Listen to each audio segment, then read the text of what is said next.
Oke, assalamualaikum warahmatullahi wabarakatuh. Oke, bertemu kembali dengan saya I Permana di mata kuliah pengantar coding. Pada pertemuan 9 ini kita akan membicarakan tentang array atau larik dan juga struct atau rekaman. Nah, sekarang kita lihat dulu apa saja indikator pembelajaran atau capaian yang ingin kita capai pada mata kuliah pengantar coding pertemuan 9 ini.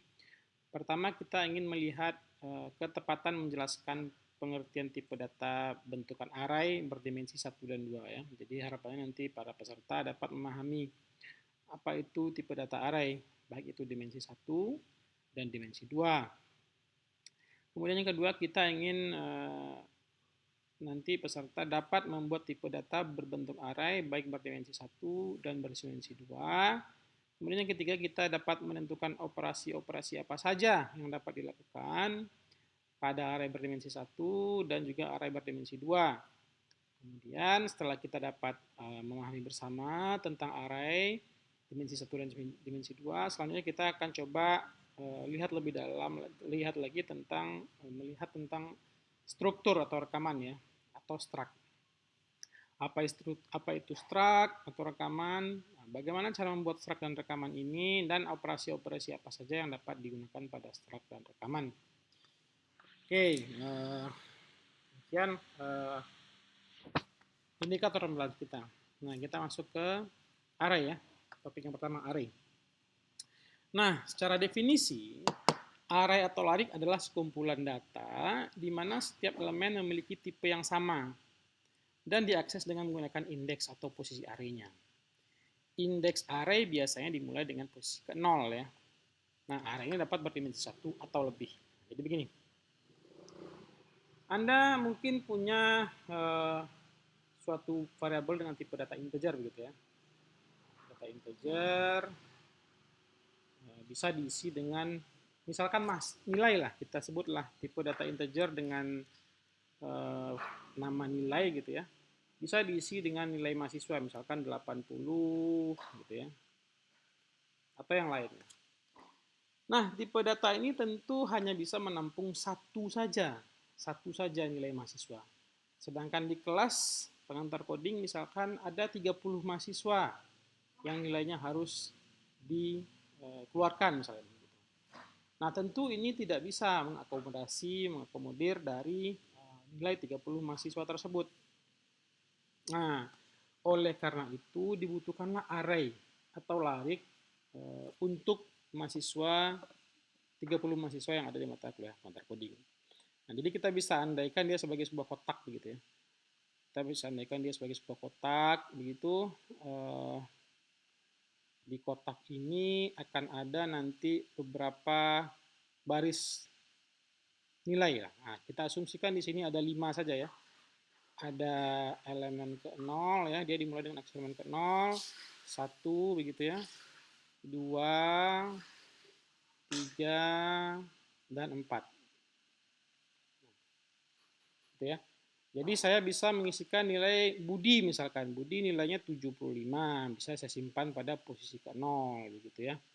Kemudian ada namanya Andi. Andi punya nilai 60 misalkan. Nah, Andi bisa diisi di posisi kedua.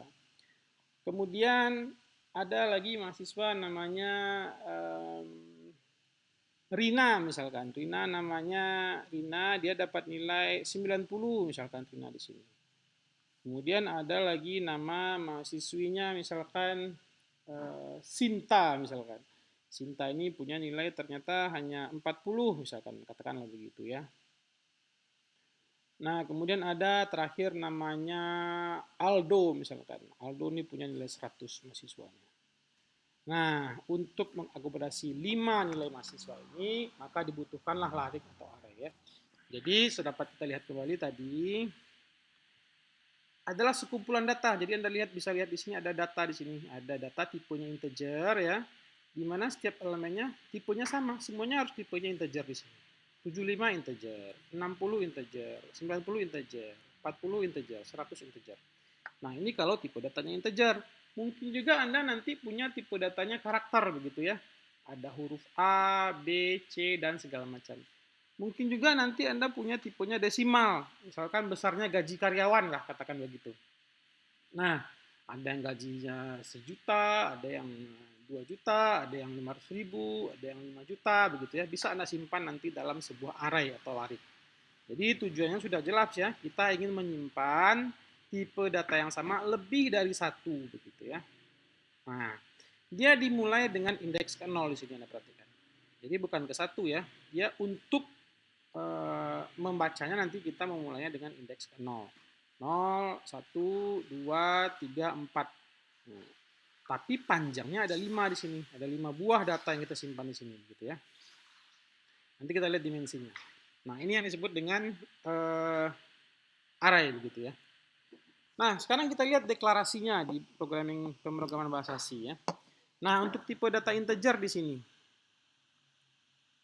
Untuk tipe data integer, Anda deklarasikan tipe datanya dulu. Anda ingin menyimpan tipe data apa? Apakah integer? Apakah karakter? Apakah boolean? Begitu ya? Apakah float? Apakah desimal? Begitu. Dideklarasikan dulu di awal. Kemudian nama variabelnya kita deklarasikan di sini ya. Dan kemudian ini panjangnya ya. Ini panjang dari si array atau lari kita. Panjangnya ini ya, panjang. Nah, ini panjangnya lah. Nah, jadi deklarasi di atas adalah array dengan tipe integer. Ini kita lihat ada deklarasi tipe integer di sini. A5 gitu ya. Merupakan inisiasi atau deklarasi awal bahwa array dengan nama A ya, namanya A di sini namanya A, memiliki panjang 5, ada 5 elemennya. Ada 5 anggotanya di situ. Nah, siapa saja anggotanya? Array dengan nama A dengan panjang 5 diisi dengan nilai 1, 2, 3, 4, dan 5. Ada 5 anggotanya di sini. Nah, elemen pertama diisi dengan 1, elemen kedua diisi dengan 2, elemen ketiga diisi dengan elemen ke-0 ya, saya ulang lagi. Elemen ke-0 ini 0 diisi dengan 1, elemen pertama diisi dengan nilai 2, elemen kedua diisi dengan nilai 3, elemen ketiga diisi dengan nilai 4 gitu ya. Dan elemen keempat diisi dengan nilai 5. Nah, tipe data dalam satu array harusnya sama. Jadi tipenya adalah integer. Jadi tidak mungkin ya kita masukkan di sini karakter atau boolean atau desimal di sini. Jadi tidak mungkin. Dalam kasus kita lihat tipenya integer. Jadi kalau Anda lihat representasinya sebagai sebuah blok begitu ya, Anda akan punya data seperti ini. Seperti kita tadi jelaskan di awal. Nah, ada 1 di sini, ada 2 di sini, 3 di sini, 4, dan 5 di sini ya. Nah, cuma untuk mengaksesnya ini ada posisi ke 0, 1, 2, 3, 4 gitu ya. Nah, begitu. Jadi inilah deklarasi array satu dimensi di sini. Jadi tidak mungkin array kita nanti ada misalkan Anda masukkan 5 begitu ya. Tapi tiba-tiba atau 3 lah kita ambil di sini ya, 3 array. Tipenya di sini ada 1, di sini ada 2, kemudian di sini ada huruf A. Tidak mungkin ya. Tidak bisa terjadi, ini salah. Salah. Nah, itu tidak terjadi seperti itu. Karena tipe data dalam suatu array harus sama. Nah, cara mengaksesnya tadi sudah kita jelaskan juga di awal. Untuk mengakses elemen atau anggota array, maka diperlukan posisi dari anggotanya ya. Jadi perlu pada posisinya.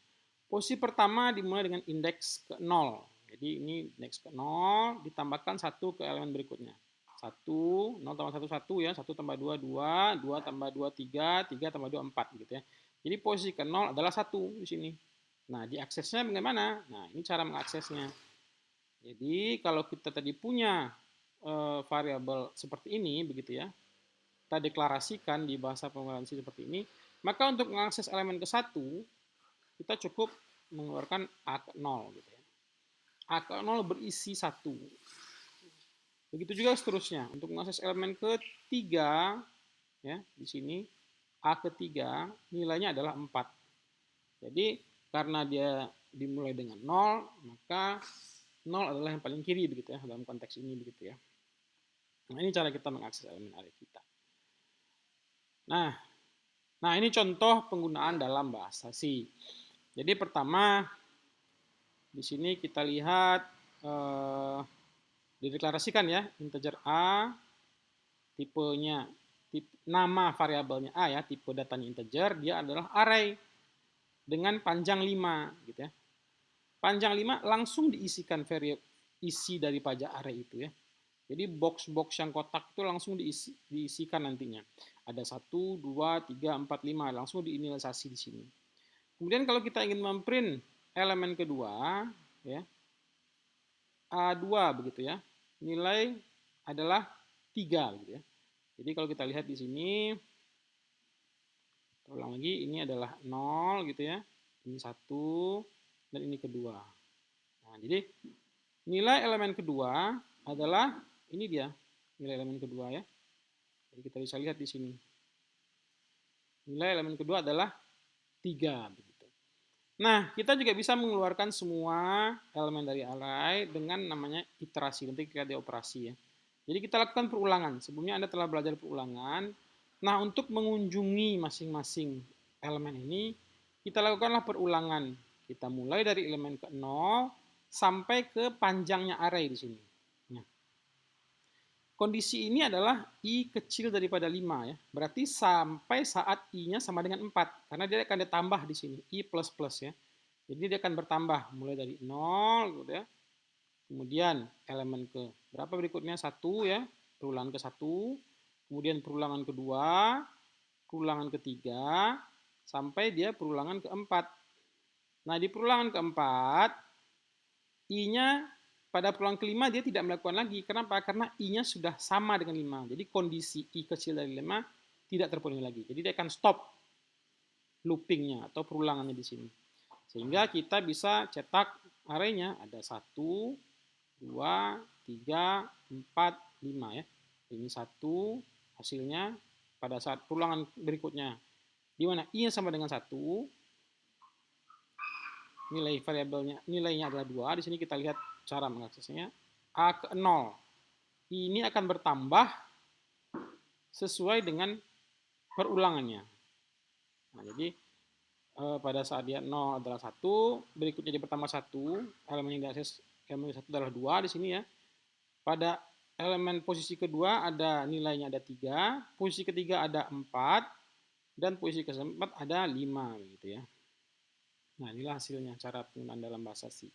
Jadi array ini dapat digunakan untuk menyimpan data dengan tipe yang sama. Nah, dia satu dimensi di sini. Oke, selanjutnya itulah yang kita pahami tentang array dimensi 1 ya. Dimensi array dimensi 1. Nah, operasi-operasinya apa saja? Operasinya ada create, read, update, delete ya. Nanti kita lihat di belakang nanti operasi-operasinya. Nah, ini sudah ada di belakang nanti ya. Nah, kemudian kita lihat lagi.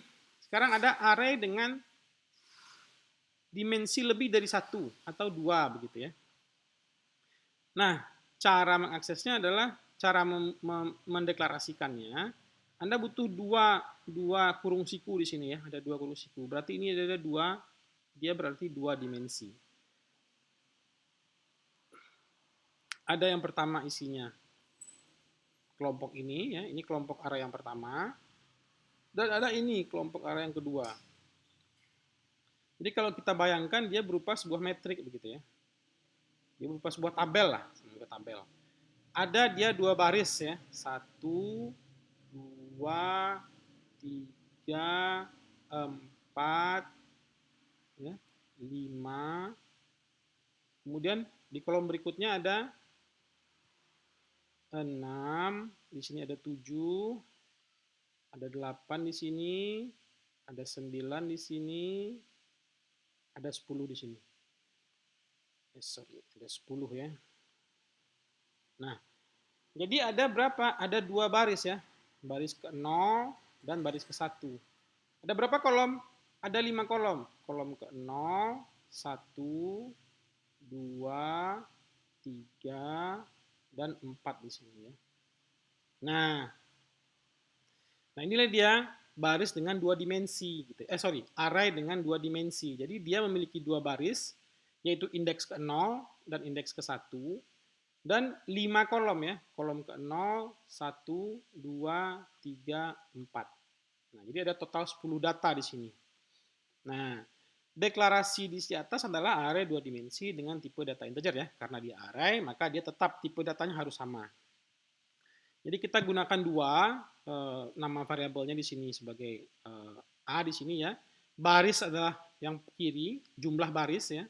Jadi dia ada 1 baris pertama di sini. Ini baris pertama.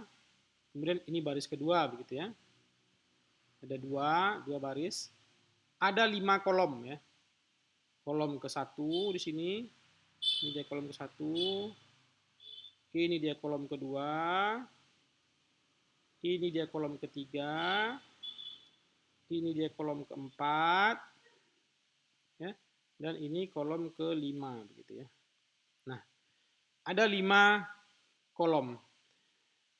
A25 merupakan inisiasi atau deklarasi awal bahwa array dengan nama A memiliki dua baris ya. Ada dua baris tadi di sini. Indeks ke-0 dan ke-1. Ada 5 kolom. Ada 5 kolom dengan indeks aksesnya 0 sampai 4 begitu ya. Nah, 1, 2, 3, 4 adalah array dengan panjang 5 diisikan dengan nilai 1, 2, 3 pada baris pertama. Jadi ini dia ya. 1, 2, 3, 4, 5. Jadi ini dia. Dia berada pada baris pertama. Kemudian 6 sampai 10 array dengan nama A dengan panjang 5 diisi dengan nilai 6, 7, 8 pada baris kedua gitu ya. Jadi dia berada pada baris kedua di sini. Nah, inilah dia dua dimensi karena jadi dia ada barisnya, ada kolomnya gitu ya. Jadi kalau Anda mau bikin array dengan 3 baris dan 3 kolom berarti Anda bikinnya ini ya. 2 ya, 2,2 begitu ya. 3,3 ya. 3,3 ya kalau 3 baris ya. Nah, jadi itulah array dua dimensi. Tipe datanya harus tetap sama, pada kasus ini adalah integer ya. Array dua dimensi dapat dianggap sebagai tabel dan dengan baris dan kolom ya. Jadi dia adalah sebuah tabel yang memiliki baris ya, dan juga ada kolomnya di sini. Ya, seperti bangku tempat duduk lah. Ada barisnya, ada kolomnya ke belakang berjejer gitu ya. Ini deklarasinya. Nah, bagaimana dengan akses elemennya? Untuk mengakses elemen daripada array, maka diperlukan posisi dari baris dan kolomnya begitu ya. Jadi, kita lihat di sini posisi pertama dimulai dengan indeks ke-0. Posisi pertama dimulai dengan indeks baris ke-0 ya. Baris ke-0 dengan kolom ke-0 ya. Berarti dia berada pada, kalau kita gambar lagi array kita di sini, ya, di sini array kita, ini 1, 2, 3 gitu ya, 4, dan 5. Kemudian di sini ada 6, 7, 8, 9, 10. Nah, ini indeks ke-0, ini indeks ke-1 pada barisnya. Kemudian ini indeks ke-0 pada kolomnya, 1, ini 2, 3, dan 4. Nah, pada kasus integer A2,5 begitu ya, posisi ke-00 adalah, atau dalam sintaks bahasa C diakses dengan A0,0 ya. Jadi kita aksesnya A0,0, maka kita dapat elemen pertama. Barisnya 0 gitu ya. Kolomnya juga 0 di sini. Ini dia. Maka kita dapat 1. Kemudian posisi 0,1 dapat kita 2 di sini. Barisnya masih tetap 0. Kolomnya 1 sekarang ya. Nah, dapatlah kita 2 di sini ya. 2 atau 2 di sini. Kemudian 0,2. Nah, jadi tetap barisnya masih 0. Kolomnya 2 sekarang. Kita dapat 3. Ya. Kemudian 1,3 misalkan ya.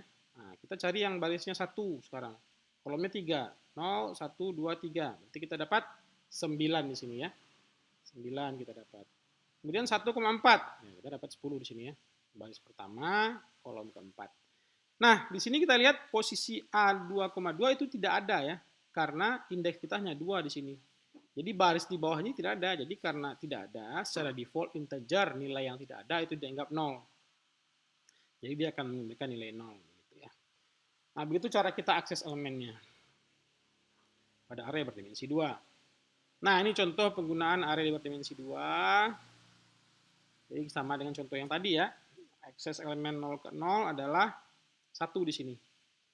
Kemudian akses elemen ke 10 ya. Elemen berikutnya adalah 1,4 ya. Itu adalah 10.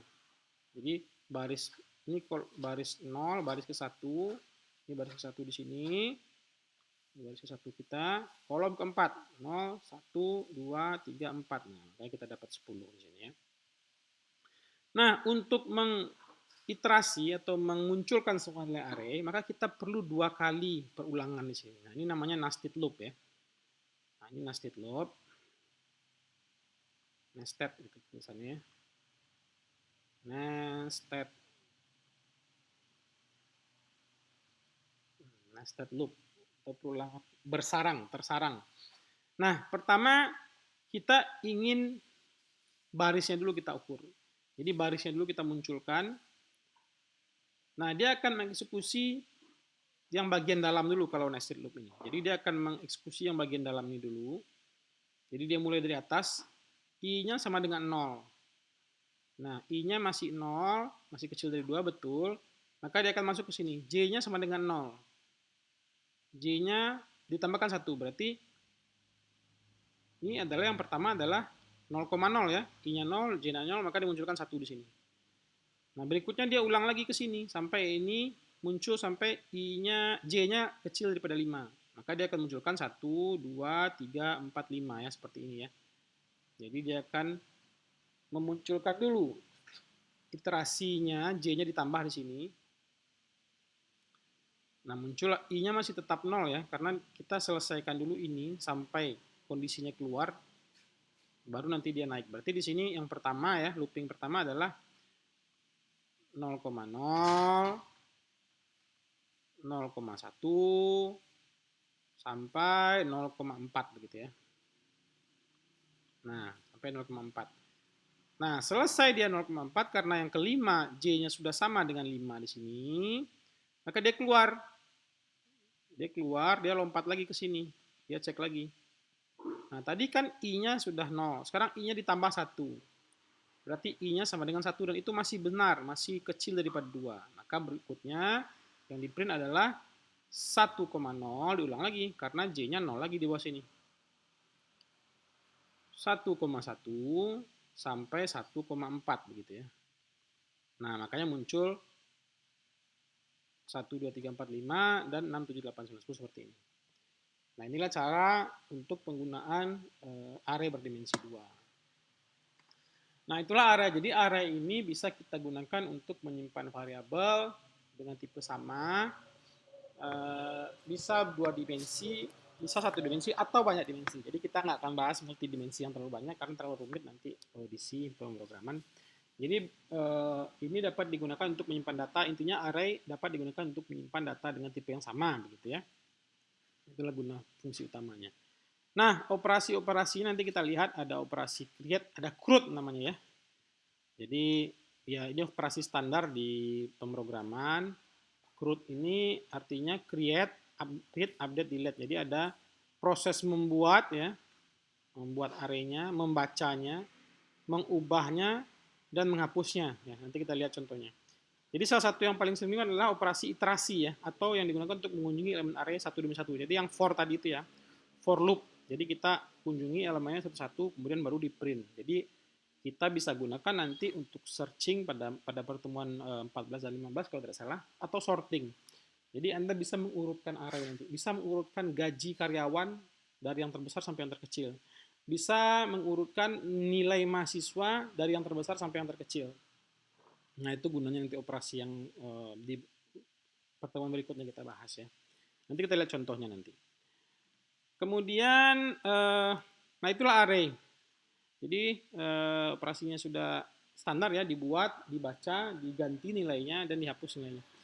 Kemudian iterasi satu lagi, perulangan untuk mengecek masing-masing anggota array itu apa saja value atau nilai yang ada dalam masing-masing elemen array itu. Nah, berikutnya kita bahas tentang struct atau rekaman ya, atau struktur atau rekaman.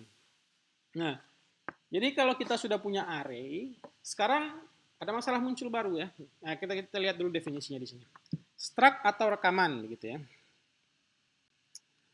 adalah tipe data yang didefinisikan sendiri begitu ya, oleh programmer atau oleh si pembuat program lah. Nah, contohnya adalah data mahasiswa. Nah, jadi begini, Anda sebagai mahasiswa begitu ya, Anda tentu punya begitu yang namanya NIM dan nama Anda begitu sebagai seorang mahasiswa. Nah, NIM dan nama ini tidak ada variabel di dalam bahasa pemrograman C yang dapat menampung data ini begitu. Nah, oleh karena itu, maka kita perlu mendefinisikan ya sendiri, kita perlu definisikan sendiri tipe data mahasiswa gitu ya. MHS lah saya sebut ya, MHS mahasiswa, agar dia dapat menyimpan data-data pribadi mahasiswa, misalkan namanya, NIM-nya nanti, mungkin nilainya nanti, seperti itu ya. Nah, adalah contohnya adalah data mahasiswa. Data mahasiswa itu memiliki berbagai tipe. Misalkan dalam kasus ini NIM-nya tipenya integer.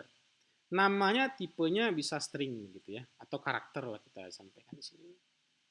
Nah, karena tidak ada data yang karena tipe data tidak disediakan oleh bahasa C, sehingga digunakan struct untuk mendefinisikannya. Jadi kita gunakan structure untuk mendefinisikan tipe data mahasiswa ini ya. Nah, agar nanti bisa digunakan dengan mudah dalam pemrograman. Gitu ya. Nah, ini cara deklarasinya, tipe datanya. Tipe data struct atau rekaman dideklarasikan dengan keyword struct. Jadi dalam bahasa pemrograman C nanti dibuat struct deh. Contoh di sini, struct mahasiswa misalkan nih.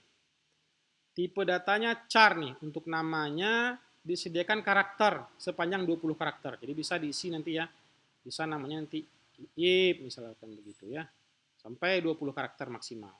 NIM-nya juga karakter misalkan bisa kita isi 21, 00, sekian gitu ya. Jadi ini tapanya, inilah mahasiswa yang namanya if dan NIM-nya dapat kita simpan di sini. Nah, ini tipe data yang tidak ada di dalam bahasa C, tetapi kita gunakan, dapat kita buat sendiri begitu ya, sebagai seorang pemrograman atau coder gitu ya, seorang pembuat program. Nah, keyword struct digunakan untuk mendefinisikan tipe data baru, yaitu mahasiswa. Jadi struct ini adalah keywordnya. Nah, mahasiswa ini adalah tipe data bentukannya atau tipe data barunya di sini. Nah, jadi kalau kita tadi punya integer gitu ya, apalagi punya char gitu ya. Nah, karena Anda membuat tipe data sendiri, sekarang ada tipe data namanya mahasiswa gitu. Nah, mahasiswa lah yang inilah ini tulisan terlalu panjang. Dan dia punya properti nama dan name di sini. Dia ada dua variabel atau properti yang masing-masingnya adalah tipe data char yang berisikan array gitu ya. Jadi dia berisikan array di sini. Anda bisa simpan datanya dalam bentuk banyak nanti. Nah, kemudian akses tipe data struct atau rekaman ya. Bagaimana cara kita mengaksesnya? Untuk mengakses tipe data struct diperlukan variabel ya. Jadi tadi kita sudah punya tipe data struct mahasiswa begitu ya. Ini sama dengan integer gitu ya. Anda kalau masih ingat integer. Nah, integer ini tentu perlu dideklarasikan variabelnya. Integer A pada kasus kita membuat array tadi ya. Nah, sama dengan struct. Struct ini perlu dideklarasikan juga variabelnya. Dalam kasus ini misalkan variabelnya kita sebut namanya dengan if gitu ya. Nah, inilah variabel. Pada deklarasi di atas tipe data mahasiswa dikenali dengan variabel namanya if. Jadi ada yang namanya variabel if gitu ya. Tipe datanya adalah mahasiswa. Nah, untuk mengakses nama ya dan NIM dari tipe data mahasiswa, karena dia punya dua tadi ya. Di depan kita lihat tadi struct itu punya dua tipe data, punya dua properti, yaitu nama dan NIM dengan variabel, maka digunakan tanda titik ya. Contohnya begini, if titik nama. Nah, ini akan memberikan nama mahasiswa, if titik NIM, ini akan memberikan akses ke NIM-nya mahasiswa tersebut. Nah, Ini kita lihat contoh penggunaannya nih. Nah, struct mahasiswa char name 20 begitu ya. Jadi kita mendeklarasikan sebuah structure baru ya, tipe data baru namanya mahasiswa di sini. Nah, dia beri namanya variabelnya iip di sini ya. Nah, untuk mengisi namanya, kita kasihlah titik di sini ya, aksesnya. Memcopy ini untuk mengcopy ya, memory copy ya, untuk mengcopy suatu string ke dalam suatu variabel di sini. Nah, konteksnya di sini kita ingin mengcopy nama iip ke dalam variabel iip.name. Ya. Nah, begitu juga dengan nim di sini. Kita mengcopy nim-nya ke dalam variabel iip.nim. Sehingga nanti kita bisa akses iip.nim nama dan iip.nim begitu ya. Itu adalah iip permana dengan value 21000011 begitu. Nah, sehingga saya punya nih data mahasiswa tipe data baru yang tadinya tidak ada dalam bahasa pemrograman C. Nah, jadi begitu ya.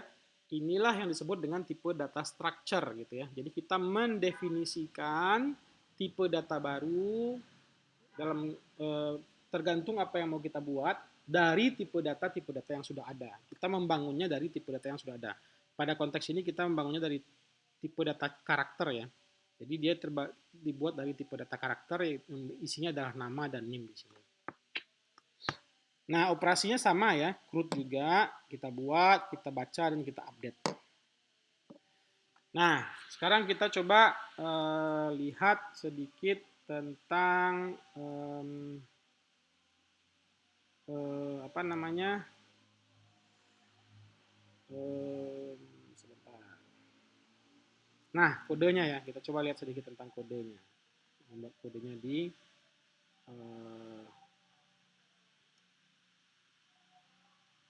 lihat kodenya sedikit di bahasa pemrograman C ya. Nah ini contohnya. Ini contoh kita menggunakan tipe data berdimensi 1 ya, array berdimensi 1. Nah, jadi kita di sini mendeklarasikan integer A ya 1 2 3 4 5.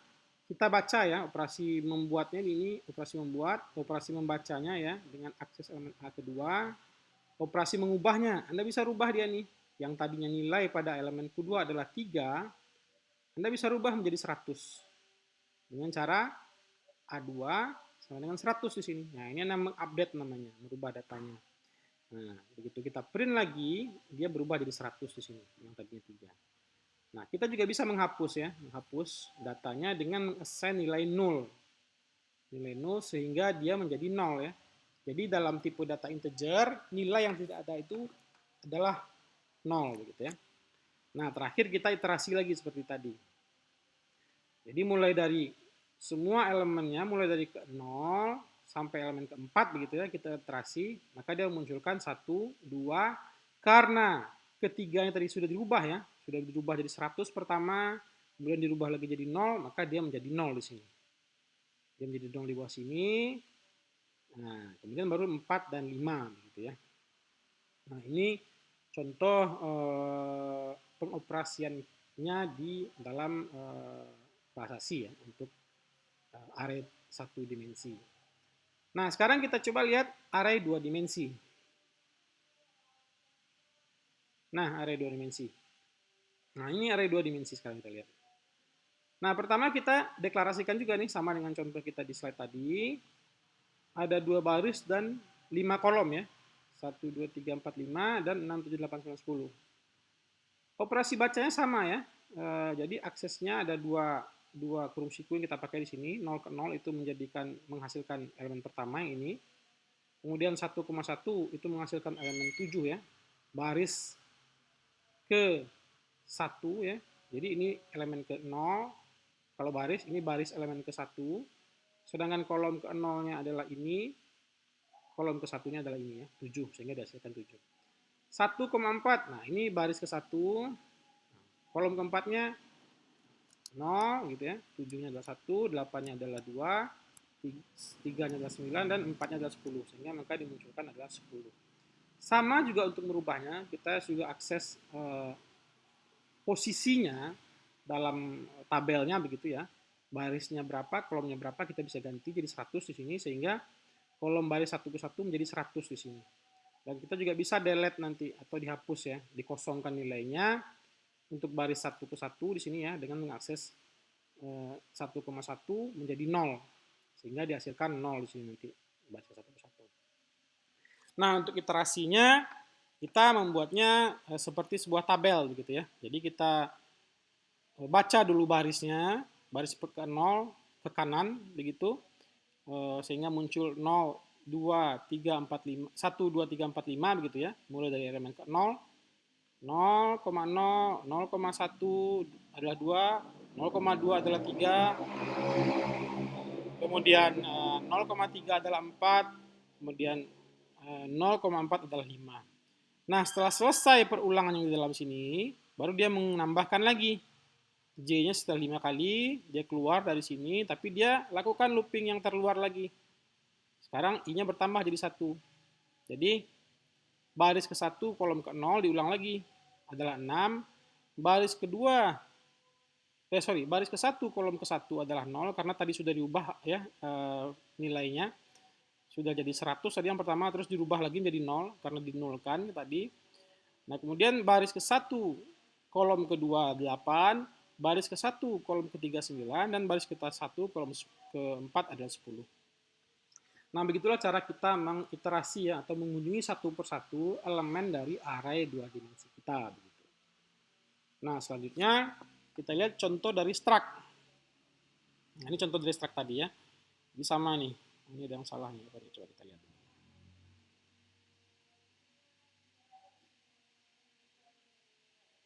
Nah, ya, begitu ya. Nah, jadi kita definisikan dulu struct-nya di sini. Jadi kita membuat suatu struct baru, namanya mahasiswa di sini.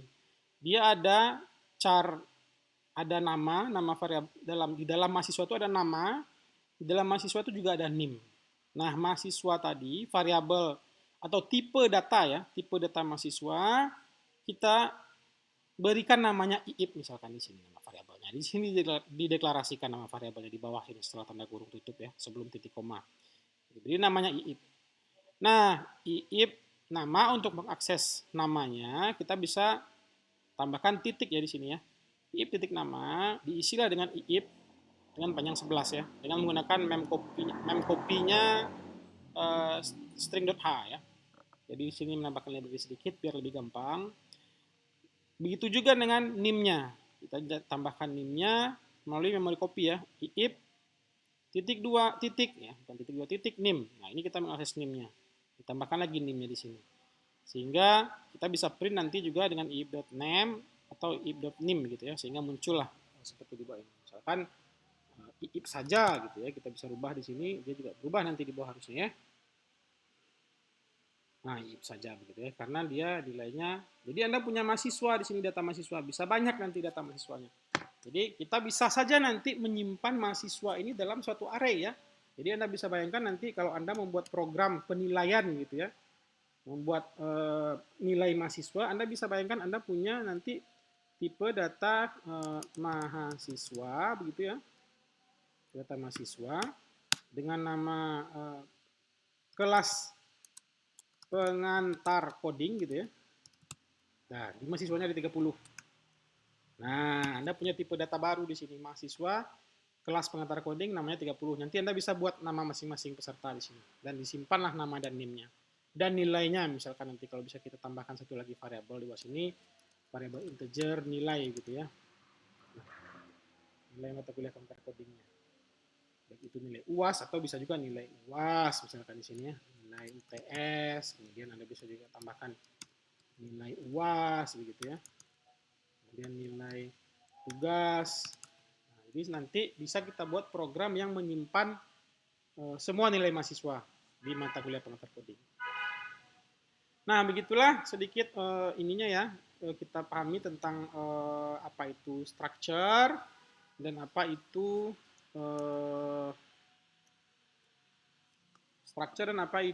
juga tentang array, satu dimensi dan dua dimensi. Nah, mungkin saya cukupkan dulu pertemuan 9 ini dengan materi ini.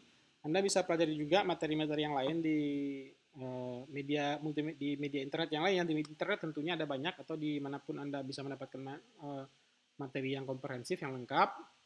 Jika ada pertanyaan, silakan disampaikan melalui channel-channel yang telah disediakan ya untuk perkuliahan kita. Nah, demikian pertemuan 9 kita. Terima kasih atas perhatian Anda. Banyak maaf bila ada hal yang salah dalam penyampaian saya. Alhamdulillah mata kuliah telah selesai kita laksanakan. Saya akhiri menutup pertemuan ke-9 ini dengan baca hamdalah ya. Alhamdulillahirrahmanirrahim. Assalamualaikum warahmatullahi wabarakatuh.